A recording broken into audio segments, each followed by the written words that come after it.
to keep your flame lit. You got this torch of life. We all got a torch, right? When we are put on this earth, God lights that little flame, but it's up to us to keep it ignited. Because just stay with me for a minute. I'm taking you somewhere. If you take that torch and you keep your flame lit as you run this race of life and stay in your lane.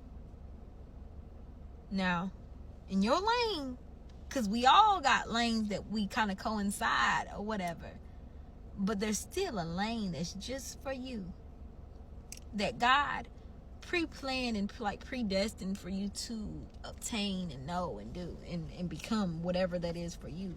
I don't know.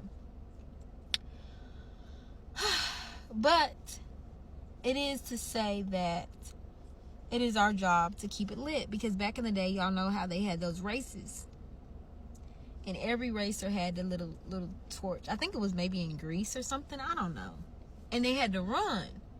But only the people that kept their flame lit were the ones that were able to qualify or won, that race. That's the case. That's somewhat like our lives today. Because when we are alive, when we are born, we have that torch. We have that flame. And as life goes on and it keeps hitting us, our little flame it gets dimmer. And I'm just on here today to remind you to reignite your flame of life. And don't be in a mental and spiritual prison when you're if you maybe watching, I don't know, you might be locked up, I don't know.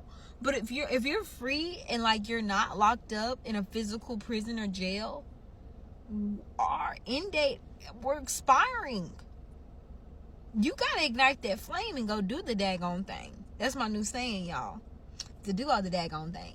You need to get out here. You need to get up. I don't know what time it is where you at. I don't know what you have going on. But it's time for you to get out a pen and paper and start plotting and planning your next seeds. Because we might not have physical torches, but we do have seeds that God has given us to steward. And in order to be a good steward, you have to protect your seeds that you've been given, right? And you might have your seeds and you might not even know you have them because you haven't planted them. But this is the year where all that changes. This is the year that you start planting those seeds and you take care of the harvest that God is going to give you in due season. Because just as the seasons change, God is an unchanging God, though. So he's with you throughout every season of life. Nothing that happens to us shocks him or catches him off guard. He knew about the layoff. He knew about the family death. He knew about you leaving your job. He knew about you not being able to finish school. He knew about that teen pregnancy. He knew it before it even happened to you. I'm just naming stuff off. But he knew it before it was going to happen. So if he knew it before it was going to happen, that means he got a plan for you after the aftermath, right? So it's in that in-between season of where you were, where you at, and where you want to be, that you got to have this faith that God is a God that will come through for you. God is a God of restoration. God is the God of making things new. So even though you might be in that in-between process and every day is not perfect, I'm just going to say it like that, that doesn't mean he's done with you. That doesn't mean it's over. You could have nothing. Let me wrap this up. You could have nothing.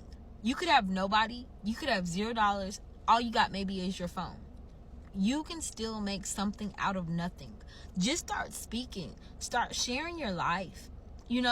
I don't know, but I'm just trying to inspire somebody today to reignite that flame, and you need to keep it ablaze, and don't let people, places, and things in their little 2 cents, 1 penny comments stop you from being a creator. While they're consuming, you create, and you be you and stay true to you. Know that you are enough and let your light shine so bright, because we're only here for so many seasons. Until next time, Vixie OZ.